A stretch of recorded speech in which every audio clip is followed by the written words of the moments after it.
What's up mga taragis? It's Sunday and pasukan na bukas. Kaya pumunta kami sa SM and went straight to the makeup section.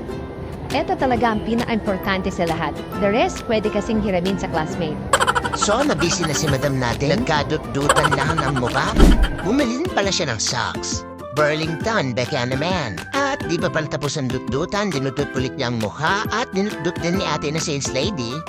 Pagkatapos ni madam, dumiretso kami sa Victory Church. Your presence and to praise you, God, in Jesus' name. Oh God, today we just remember. Mukhang mali ata kami na pwestuhan. Ang laki ni Kuya sa harap namin. Kada indayog ni Kuya, natatakpan niya yung stage. Kaya pasilip-silip na lang kami, left and right.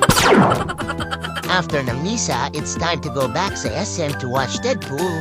Pero duman muna kami sa Rian para magsukat ng kutsinta. Estebra pala. Tignan natin yung Russia. Sobrang haba ng pila sa sinihan. Buti pa yung express lane. Sabi niya pa